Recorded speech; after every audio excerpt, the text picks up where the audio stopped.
Please welcome to the stage Julie Silverbrook, Chief Content and Learning Officer at the National Constitution Center, along with guests Mary Beth Norton and Rosemarie Zagarri.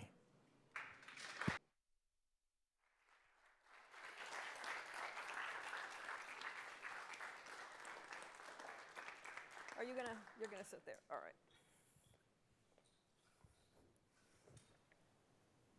Good evening.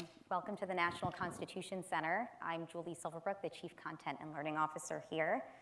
The center is a nonpartisan nonprofit organization dedicated to increasing awareness and understanding of the Constitution among the American people. It is a pleasure to see so many of you here braving a chilly night in Philadelphia after an unseasonably warm weekend. For tonight's town hall conversation on women in the American Revolution. As we mark the 250th anniversary of the nation, this evening's discussion is a part of our effort to take a closer look at the people, events, and ideas that set the American Revolution in motion and ultimately led to the creation and adoption of the Declaration of Independence and U.S. Constitution right across the street over there. Tonight's program invites us to explore the many experiences and contributions of women during the American Revolution. For many years, these stories were often at the margins of the historical narrative. But as scholarship has deepened, we've come to see that women were not simply observers of the revolution, they were active participants in the political, economic, and intellectual life of the era. We are honored to be joined by two distinguished historians whose work has been central to expanding our understanding of this history. Mary Beth Norton is the Mary Donlon Alger Professor Emerita of American History at Cornell University and one of the nation's leading scholars of early American history. Her work has illuminated the lives of women in colonial and revolutionary America, helping us better understand how their experiences were intertwined with the political transformations of the period. Please join me in welcoming Mary Beth.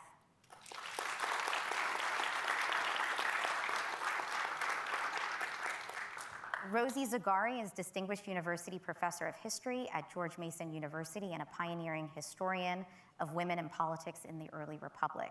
Her scholarship has reshaped how we think about women's political participation and the evolving meaning of citizenship in the new nation. Please join me in welcoming Rosie to the stage.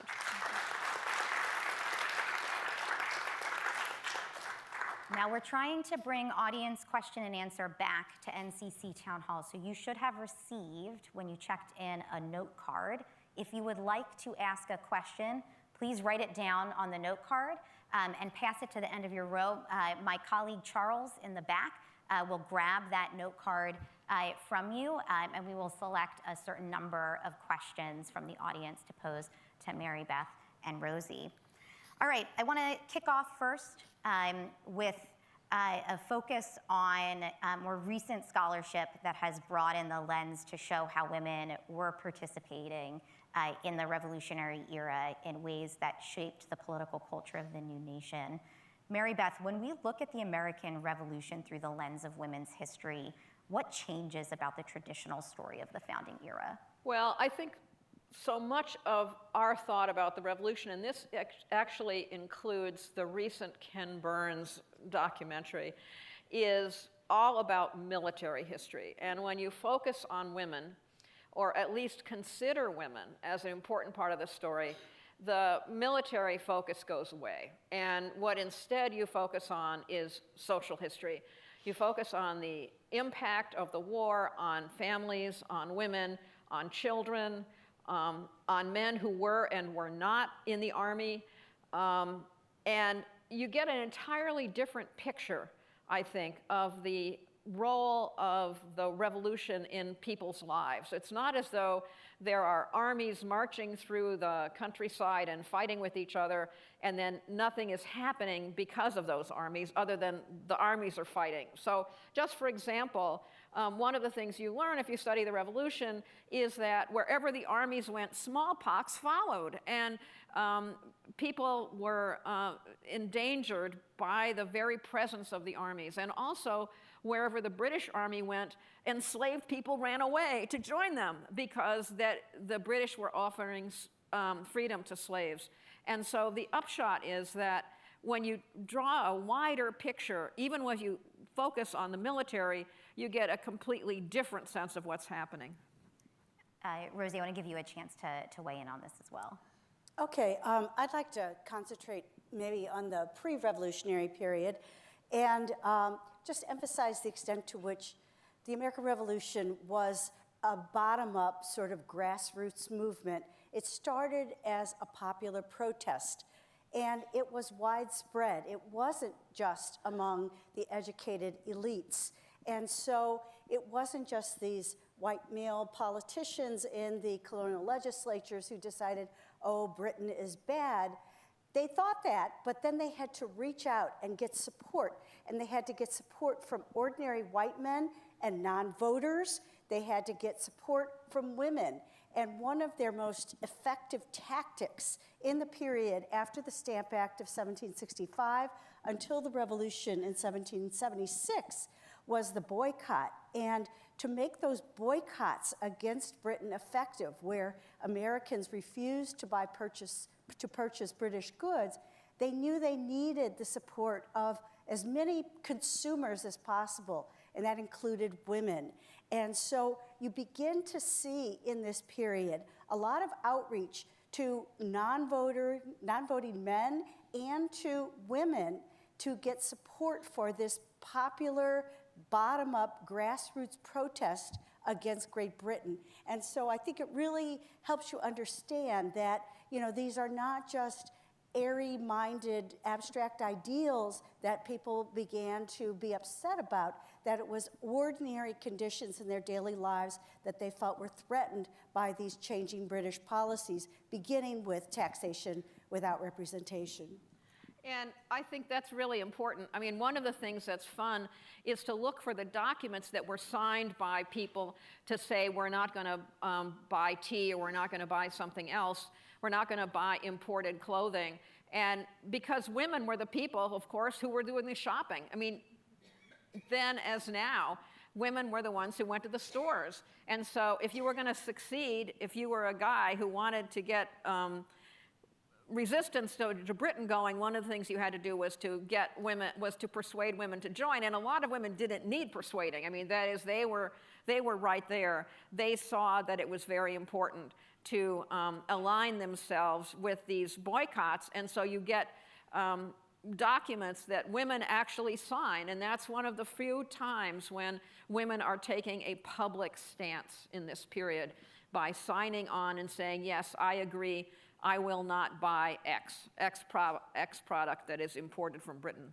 So, Rosie, a lot of the participation from women during this era takes place outside of formal institutions and formal politics at that grassroots level. So boycotts are one prominent example. What are some of the other examples of women engaging this kind of intentional political activity at the grassroots level? Well, I think we historians need evidence to support our claims. And unfortunately, a lot of the evidence that survived was collected because it was related to prominent men. So we don't have as much evidence about and from women as we'd like. But American women, white American women, were highly literate, and a lot of them could read and write. A majority of white women in the North could read and write. And so what we have as historians, I think, is the tip of an iceberg of what is happening in a change of consciousness among women as they are reading in their newspapers, listening to their neighbors, hearing about the cause of liberty, hearing their husbands and brothers and sons start to take up arms, start to talk about the need to defend their liberties. And they're starting to understand and process for themselves, what does tyranny mean in my own life? And a lot of them started doing something that was very unexpected, which is they started applying it to their own lives and say, maybe the men in my lives are rather tyrannical too.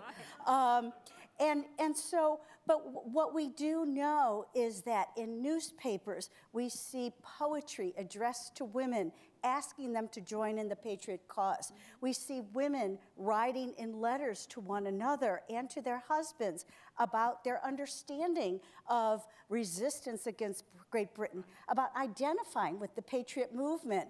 And you start to get a few very educated women like Mercy Otis Warren, like the Black woman Phyllis Wheatley, start to write and publish their writings. And you begin to see then, and again, I think it's just the tip of the iceberg, how women's consciousness about being political actors starts to change during the revolutionary period. Men are inviting them into political participation, and they are responding by starting to act politically and think of themselves as political. And I just want to emphasize that this is a very striking and different development from previous political movements in world history, I would even say. And I'll just comment that one of the things that women did was to make spinning a political act, because one of the things that young women in particular did, as I discovered, was to be assigned to be the spinners of the household, especially if it was a poor household and they couldn't really afford that much imported clothing or imported, say, bedclothes or whatever. They would assign the young women in the household to spin. And which, by the way, is not like spinning in an exercise class. No. It is making homespun clothing. Right. For anyone who wasn't understanding the reference. Yeah, no, it's actually working a wool wheel or a flax wheel. And I can say, by the way, a flax wheel is really hard to do. I have tried spinning. It's tough. You have to be an expert to do it. But young women were assigned this job, and it was a boring job, but it was important if the family was going to have, for example, handkerchiefs or socks or whatever. And so but what happened was women started to create groups that would meet publicly and spin publicly, and there are a number of newspaper accounts of these groups, especially in 1767 and 1768 and 1769, which is the height of the boycott movements, where women would gather publicly, and they would, with their spinning wheels. So they would have to carry their spinning wheels to some central location, maybe in the town square or maybe at the home of the minister. Sometimes the home of the minister served as the place for this to happen. And they would then do very explicit symbolic things. In addition to spinning, they would share edifying thoughts and political ideas. They would only drink American teas, not imported tea. They would only eat American foods. And it was all intended to be an episode in public education. And the newspapers really loved this, and there are lots of reports of these groups.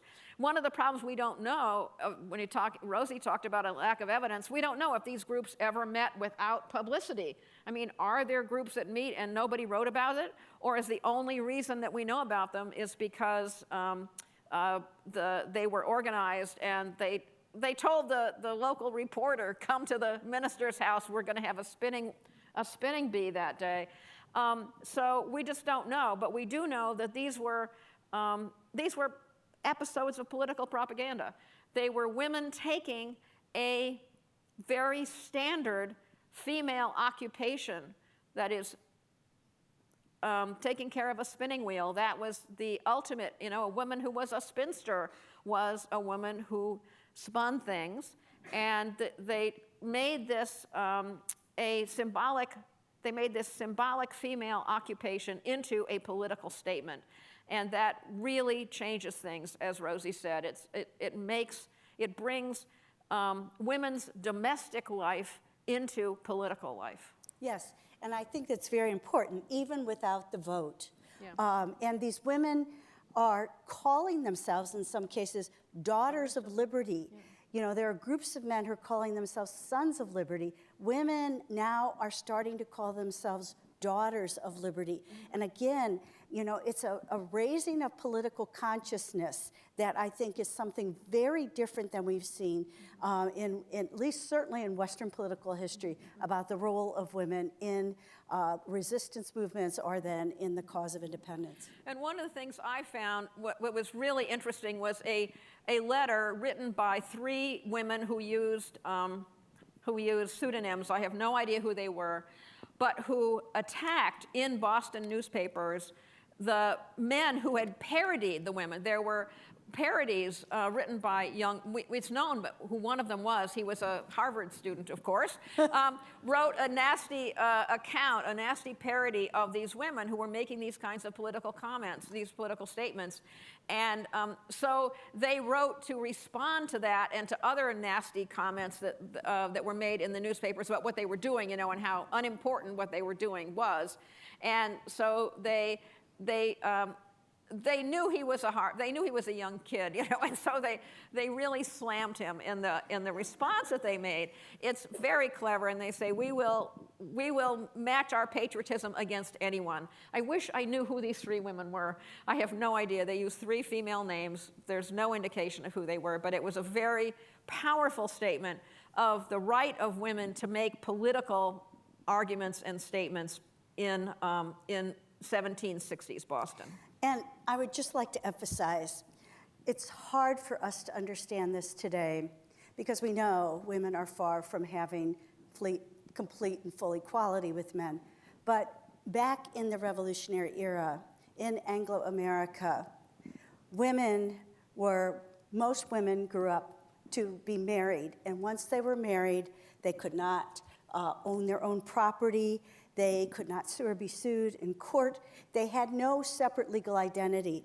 And politics was regarded as a strictly male sphere. Right. And it was regarded as transgressing into male territory for women to think or act politically. And so I just want to emphasize that what women were doing and what they were being asked to do by men was something very different. And really, even though they were still acting through their roles as wives and mothers, they were acting politically in ways that they hadn't done before. I want to shift us from talking about the extraordinary political activities of ordinary women to looking at the extraordinary intellectual activities of extraordinary women.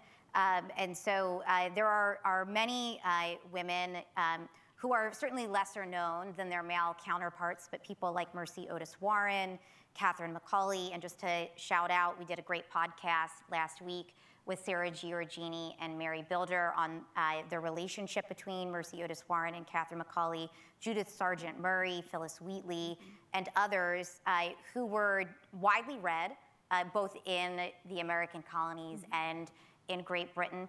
And they were often correspondents with a lot of the really significant male figures of this period, the Thomas Jeffersons, George Washingtons, and John Adamses of the world. And they were engaging directly with questions of liberty, virtue, political authority, and they were also critical.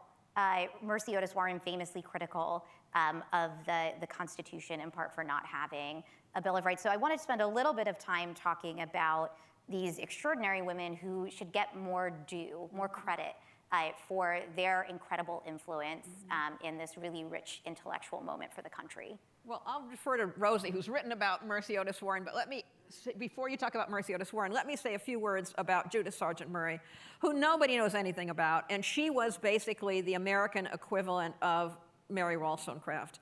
She wrote about the equality of women and the need for women to get equal education in the US, starting as early as during the war itself in 1779.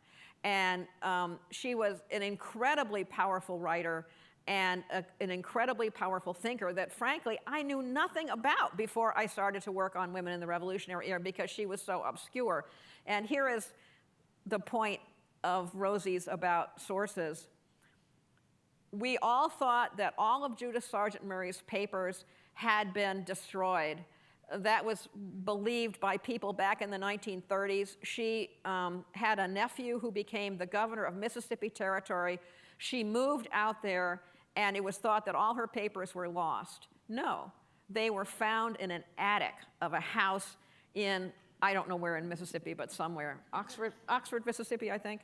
Anyway, they're now in the course of being transcribed and published. And so we're going to know a lot more about her when that work is done. So anyway, over to Rosie. Talk about somebody we knew about. We knew about Mercy Otis Warren. You say we. How many people have heard about Mercy Otis Warren? Yeah. That's because they listened to the podcast. Some people did, right. And how many people have heard about Abigail Adams? Yeah. Right. Okay, Yeah. so the point is that, why do you know about Abigail Adams? Abigail Adams was an incredible woman, but we know about her because she was married to a famous man, to John Adams, who became vice president, diplomat to France and England, and then president, and was the mother of a president. But these other women often wrote, they often wrote privately at first and then publicly. And at first they published pseudonymously. They did not write under their own names. And that wasn't just because they were women. At this time there were very strict libel laws in the colonies and in Great Britain. And so it was rather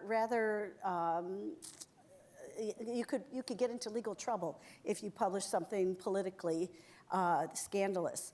In any case, what happened with Judith Sargent Murray that Mary Beth was talking about is, she started taking the ideas of the revolution and, as I suggest, applying them to herself. Abigail Adams did that, but she did that in a letter to her husband when she said, "Remember the ladies." Mm-hmm. But Judith Sargent Murray said, "Oh, men and women are equal. Mm-hmm. The sexes are equal." But what did she mean by equal? Well, that is a big question.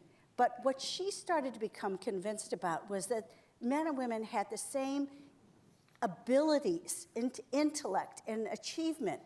And during the course of the revolution, many other women, including Abigail Adams, started becoming more confident of themselves because while their husbands were away fighting or serving in the legislature, they had to take on the responsibilities of taking care of the home and the family and the servants and or slaves.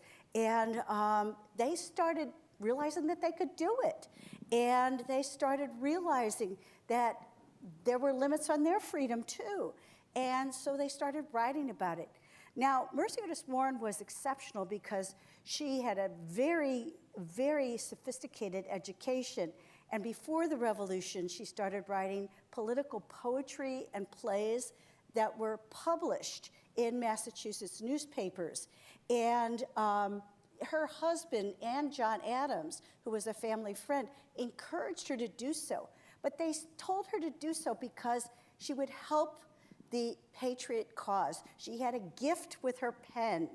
And they weren't so interested in her promoting the cause of women, and she wasn't actually herself, but she was interested in using her pen to get people excited about the revolution, to get people ready to defend their liberties, to get people to fight for the revolutionary cause. But even her husband said that she had what he called, and this is a quote, a masculine genius. Mm-hmm. A masculine genius. Mm-hmm. That's the extent to which politics was regarded as a strictly male realm. So it was very brave for a woman like Mercy Otis Warren to do this. Phyllis Wheatley, an enslaved woman. Do you want to talk about Phyllis Wheatley? Mm-hmm. Mary Beth? Yeah, sure. Yeah. I was waiting for you to, but that's all right. Yeah. I mean, Phyllis Wheatley is a fascinating case because she was recognized as a genius while she was enslaved. And she did publish very patriotic poetry as an enslaved woman in Massachusetts, which is stunning. And she wrote in praise of George Washington, for example. And she allied herself with the cause of the revolution. It's really unfortunate she died as quite a young woman. And so, and we only recently have learned a lot about, again, lost sources. Nina Dayton, a scholar at University of Connecticut, found material about her marriage, about her husband, about her subsequent life after the revolution and before her death, before her early death, in some obscure local records in Massachusetts that she was looking at for some other reason completely. And there was Phyllis Wheatley and her husband, John Peters. So we actually know a lot more about her life now, personal life, beyond the poetry than we did before. But there's still things to be found, I guess I would say. Check your attics, right? What's that? Check your attics. Check your Well, attics. I think that's a good lesson there. Yeah, right. I mean, But I just think it's so remarkable that this young enslaved girl was encouraged to learn to read and write by her mistress in Boston. She proved to be a genius, and her owners actually allowed her to publish her poetry. And again, when the revolution came, she identified as a patriot. She wrote these poems celebrating George Washington, and George Washington actually invited her to visit him. And so it's just extraordinary how the revolution had these unintended consequences. This is true of enslaved people more generally, who started running away, who started wanting their own freedom. But women, too, they felt like, these ideas of liberty, of subjugation, of oppression, they apply to me, too, in my condition. And maybe I should do something about it. Let's talk a little, sorry. Say one more thing, which is that in my own research, I read lots and lots of correspondence that was exchanged between husbands and wives during the war. I mean, when I first started to work on women in the Revolution, people said, oh, there aren't enough sources.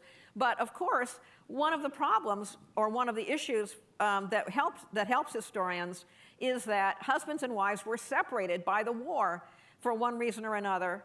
And therefore, things that would have been discussed over the kitchen table are instead put on paper. And so you learn all kinds of things about the relationships of men and women that you would not learn otherwise.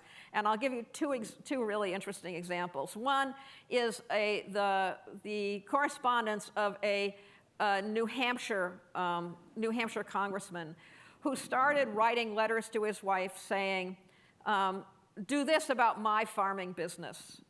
And she would write back, your farming business.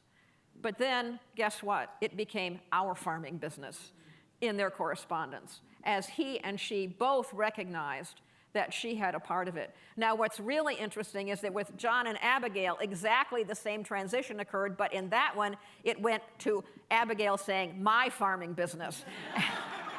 So it shows you something about why she was important. But another piece of correspondence that I especially liked was with Henry Knox, who was general of artillery for Washington, and whose wife was actually from a loyalist family, but was very committed to the revolution and committed to him. And they had a variety of exchanges during the war. And the letter that I particularly love is she said something like, you're accustomed to your command in the army, but when you come home, I hope you will think there is such a thing as equal command.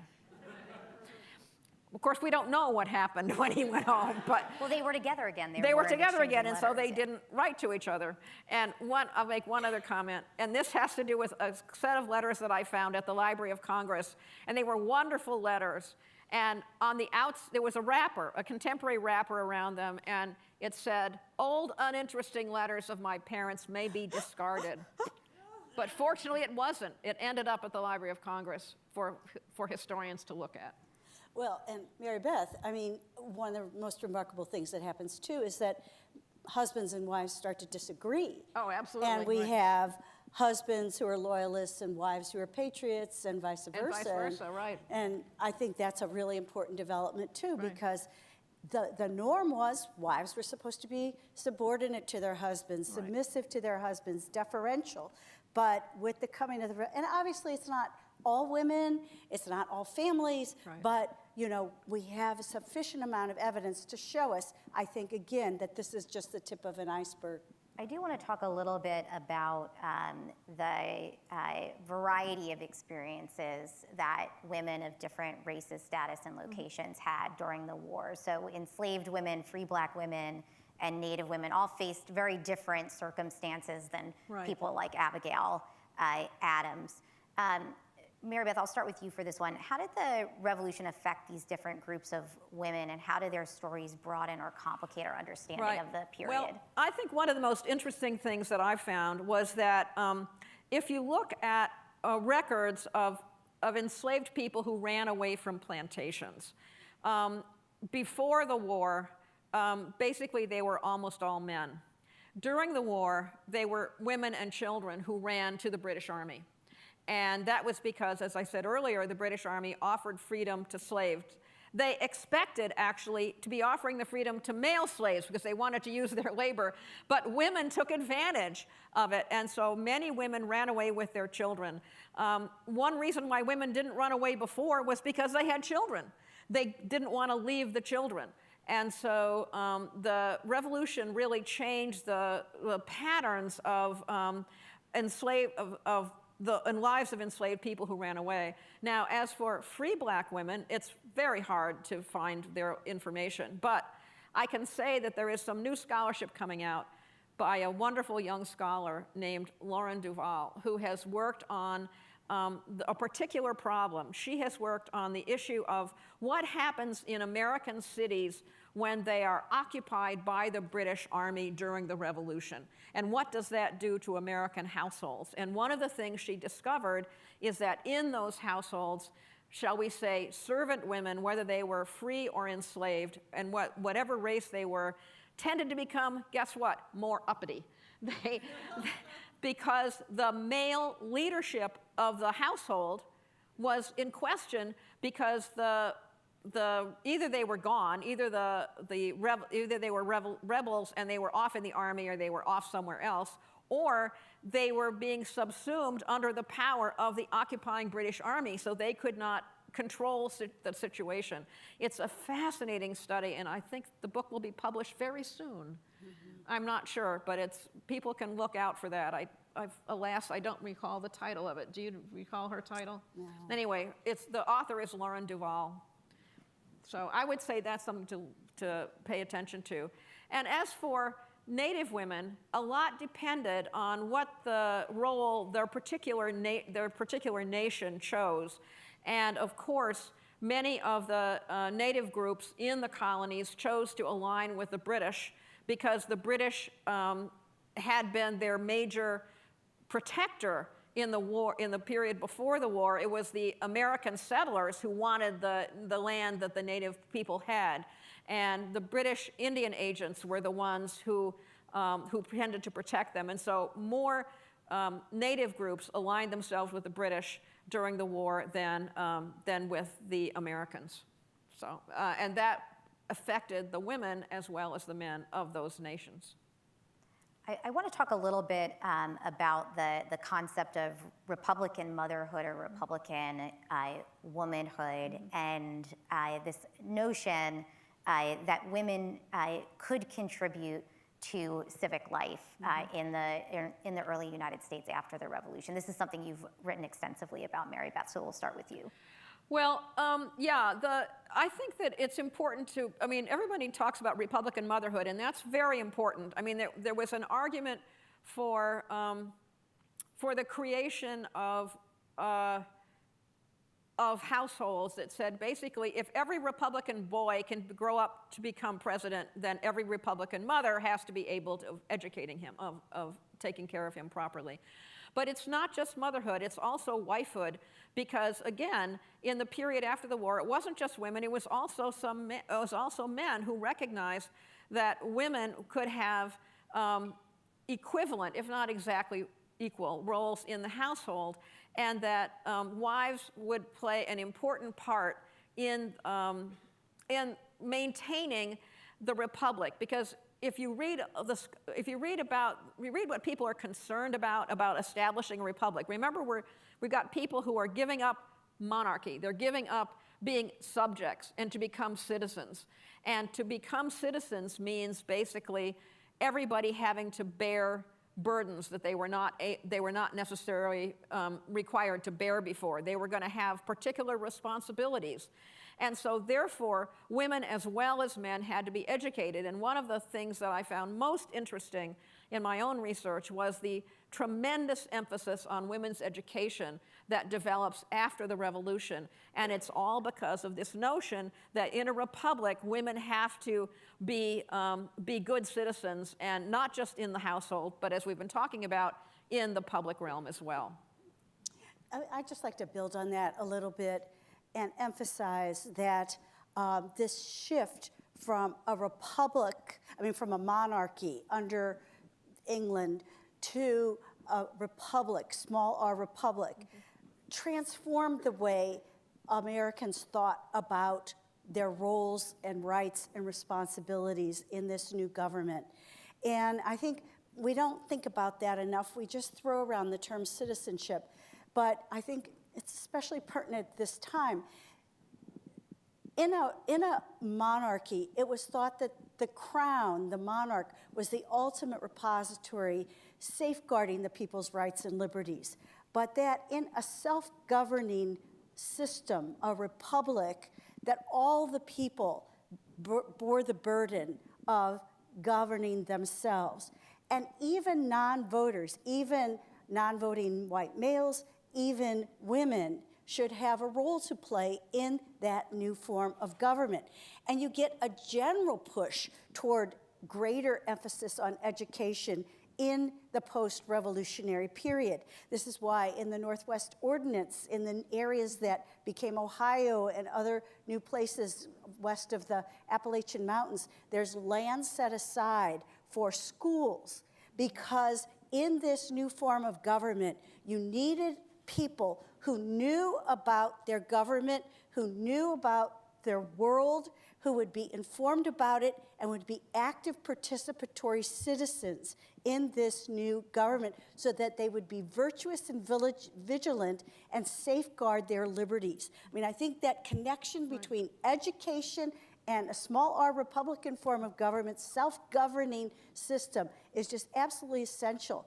And I think what's amazing is that because women had played a significant role during the American Revolution, that men recognized. They talked about women being patriotic in a manner befitting their sex, in a manner befitting their sex. And I think in some ways that may sound a little patronizing to us, but in fact, it was a recognition of the incredible contributions women made in supporting the home front while men were gone, in making sacrifices in their daily lives for this cause, in making sure that they suffered along with their husbands and sons. And don't forget, this was a civil war, and women were short of food, women were raped, women suffered greatly in their daily lives because of this war.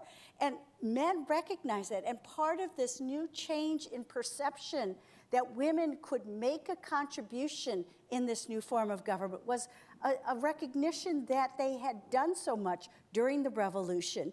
And by saying that women have a role to play, they will be educating the future citizens. They will be encouraging their husbands to vote or to serve in the military. That this was saying this role for women, this political participation, doesn't stop with the revolution. It started with the revolution. And so I think it's really important, especially even today, to be reminded of civic responsibilities, of the role of virtue in safeguarding our rights and liberties. And I think women were thought to have a particular role in raising the new generation and encouraging their husbands and sons to participate even more actively than they could. Yeah, I agree completely with that statement, and I think that the issue very much is again, I want to underscore this fact that we don't fully, I think, understand what it was like to have always thought of yourself as a subject, which is the way people thought of themselves before the revolution. And people wrote about being a good subject. That was their goal. Loyal to Britain. Loyal to Britain, exactly. And in this case, that all switched. And suddenly it was to become a good citizen. And to become a good citizen, you had to have different kinds of attributes. And one of those attributes was to learn not just how to read and write, but to learn your history, to learn your geography. So one of the really interesting things is that in the immediate aftermath of the Revolution, you begin to get the first histories of America, the first geographies written for use in these new schools. And you begin to get women who have never been able to go beyond what we would call an elementary education before, being able to have the equivalent of what we might call a high school education. And men too. The idea was the expansion of education, because obviously men had to be educated to be good citizens as well as women had to be educated to be good citizens. I want to leave some time for audience questions, which I see getting passed around. But I want to close asking a question about the fact that despite all of these openings for women, the realm of political participation for them narrows fairly quickly after the revolution. And Rosie, you've obviously written a wonderful book about this, but I want to start with you. But Mary Beth, I know that you have some really intriguing thoughts to share on this as well. Well, Let Rosie talk first. Yeah. So when people today look at the American Revolution, they generally say, oh, but women didn't get the right to vote. And they wouldn't get that right for a long time afterward, right? Except in one place, in New Jersey. Because at the start of the revolution in 1776, the Continental Congress told each newly emerging state to write its own constitution, and each state could decide which people could vote. And in the state of New Jersey, unbelievably, they used the language, what we'd call gender-neutral language, and allowed anyone who possessed a certain amount of property to vote. And they said, they used the word inhabitant. And what's amazing about New Jersey is that in subsequent years, this was 1776, in 1790 and 1797, they passed enabling legislation about suffrage that specified voters and referred to he and she. And so we know that the legislators of New Jersey wanted to enfranchise women, and they did enfranchise women, and that women in New Jersey voted. And we know from the records of voting from this time that women did vote. Now, who could vote is a big question. At this time, voting was an attribute of propertied males. And so only women with property could vote. But remember, married women couldn't own property. Right. So we're a little catch-22 here. But that did leave a group of women, unmarried women or widows.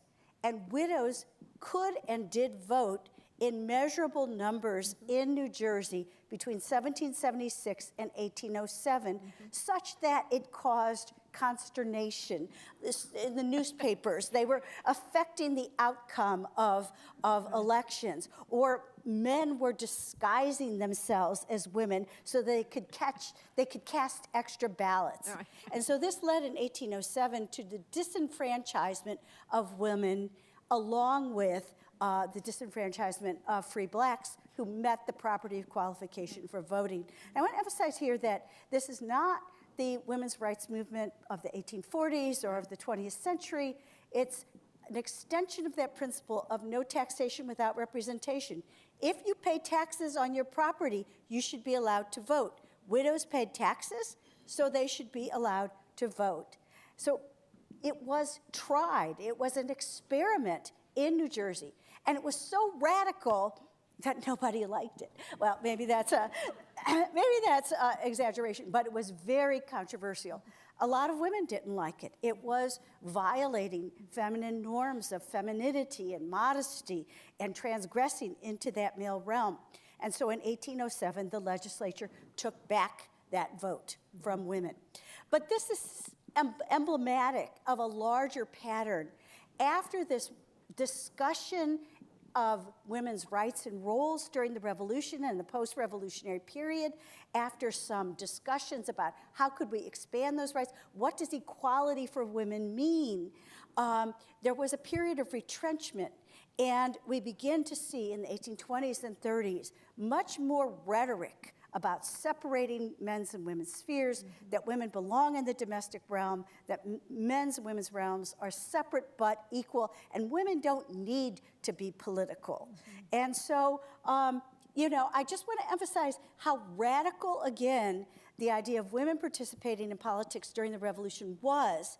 And I think we've seen this over and over again throughout our history. Whenever there is a serious challenge to gender roles, to the ideas of motherhood, womanhood, that threatens the existing social structure, there's a backlash, there is a retrenchment, there's an effort to go back to more traditional roles.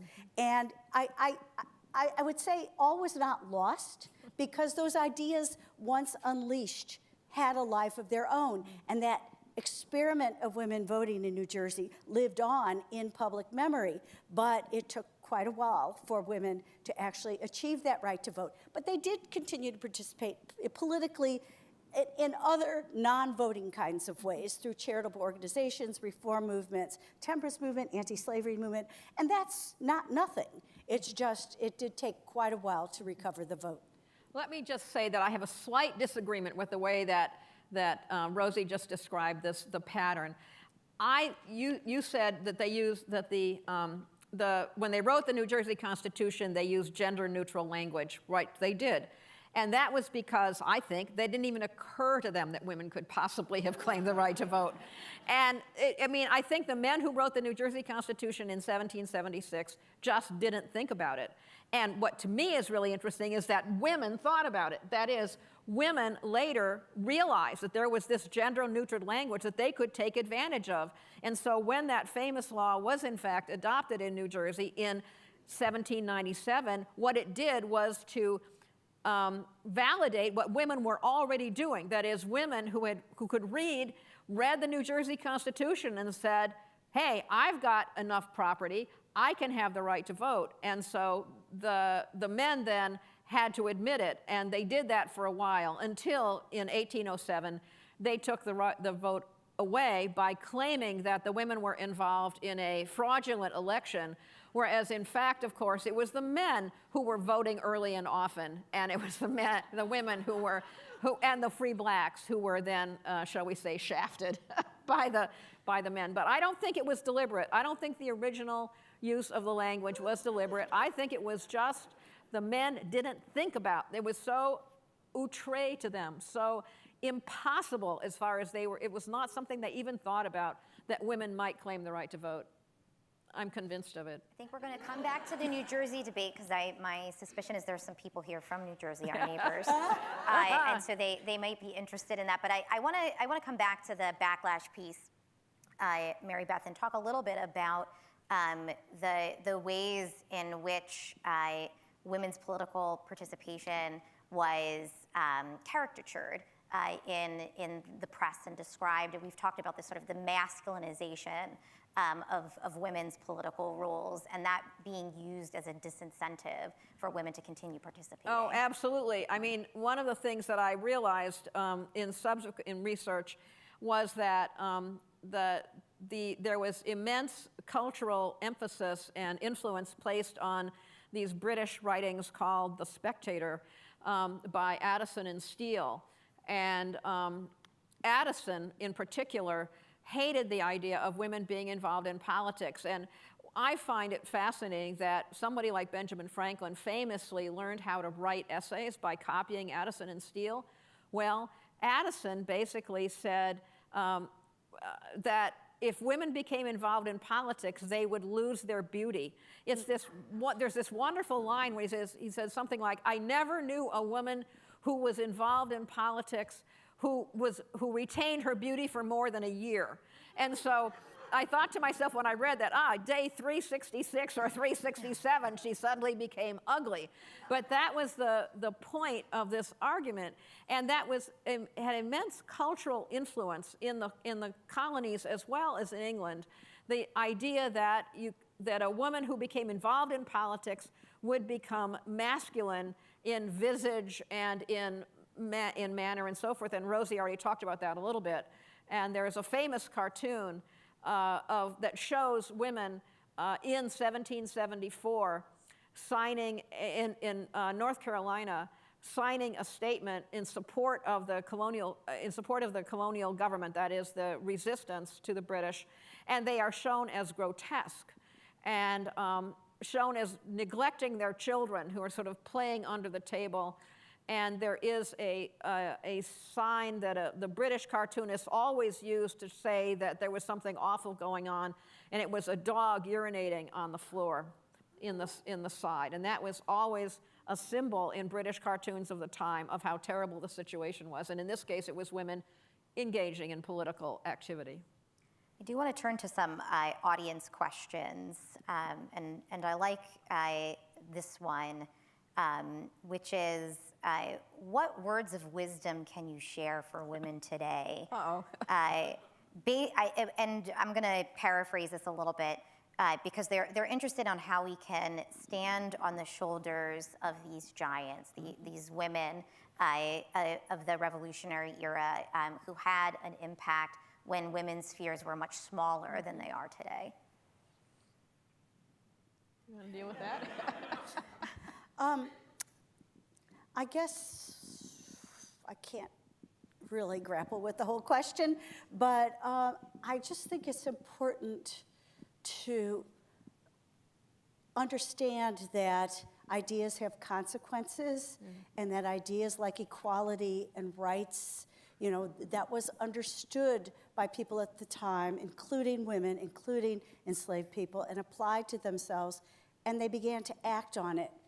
But I think it's also important to understand that what we would consider progress, the growing participation of women, the enfranchisement of women, the equality of women as we define it today, doesn't necessarily proceed in a straight line, and that there are a lot of backlashes, there are a lot of regressions, right, and that we have to hold fast to those ideals and keep fighting for them, because otherwise they will go away.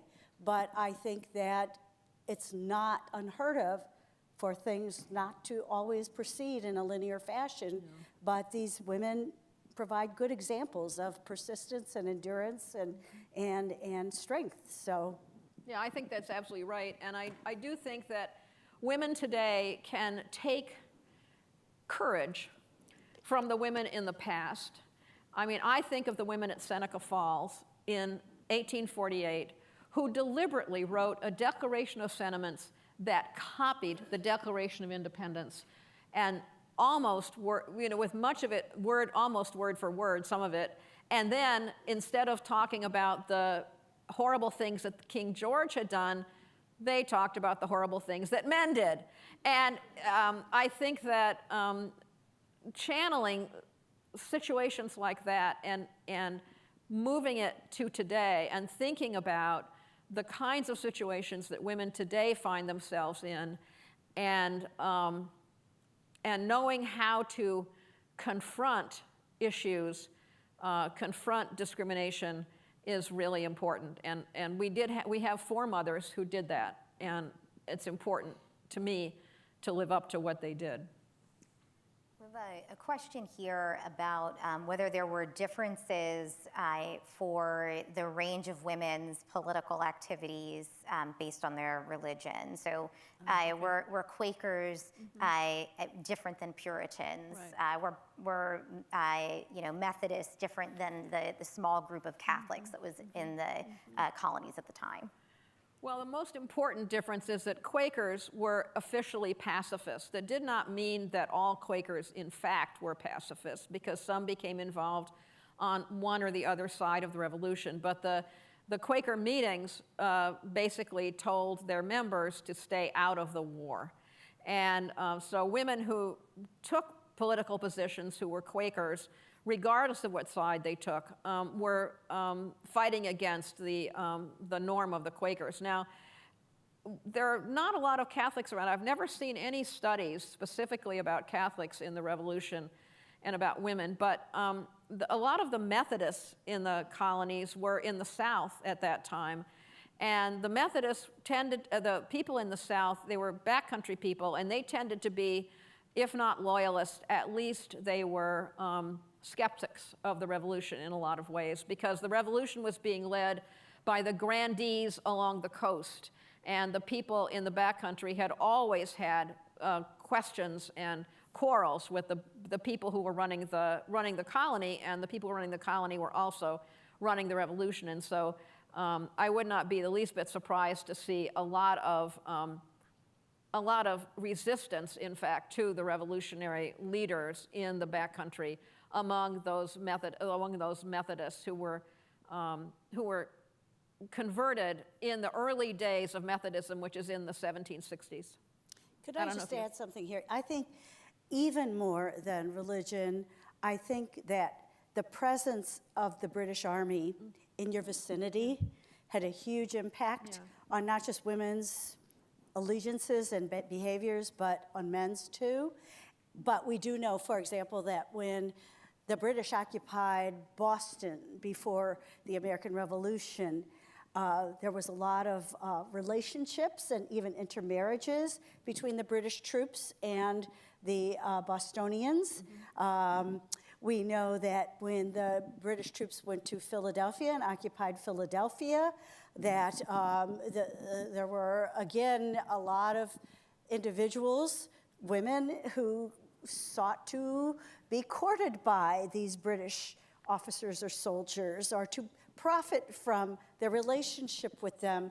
So, I think there are a lot of factors that determined people's allegiances, but we also know that, when Charleston came under siege later on in the war, the women were in the city of Charleston, and they were fighting right alongside the men, helping to keep Charleston from being defeated for almost a month at great personal cost and sacrifice. So, there's a lot of factors that determined people's allegiances. And remember, people weren't always ideologically consistent.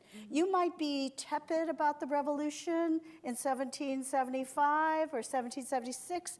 You might be very negative in 1778. And then by 1783, maybe it's not such a bad idea. And that's the way people are. And we have to remember that these were people, and they change their minds sometimes. So religion alone, class alone, it was not necessarily the single or only predictor of their allegiance. Yeah, I think that's a very good point, because people did change their minds, and there were people who switched sides back and forth, and this was particularly true in the South. And I discovered this when I was working on loyalists, because there were people who went into exile as loyalists in Britain, but then had originally been revolutionaries. And when they asked the British government for compensation as a loyalist, they had trouble, because their neighbors came in and said, well, this guy was on the other side originally, and he changed his mind. And he's the leopard who changed his spots, as it were. And so some of those people did not get any kind of compensation for property losses they had suffered when they changed from supporting the revolution to supporting the British. So it's not as though people said in 1775, yes, I'm a revolutionary, or yes, I'm a loyalist, and always changed that, because there were a lot of people in the middle who moved back and forth. Just like today, there's a lot of people who change their minds. It's not as though you're consistently in one side or the other. Will be our next panel, 250 years of flip-flopping. Yeah, that's it. Right. Well, thank you both for a really wonderful and rich conversation. I hope as all of us mark the 250th of the country, we take a look at the various people who played a role to understand the complexity of our founding. Please join me in thanking Mary Beth and Rosie.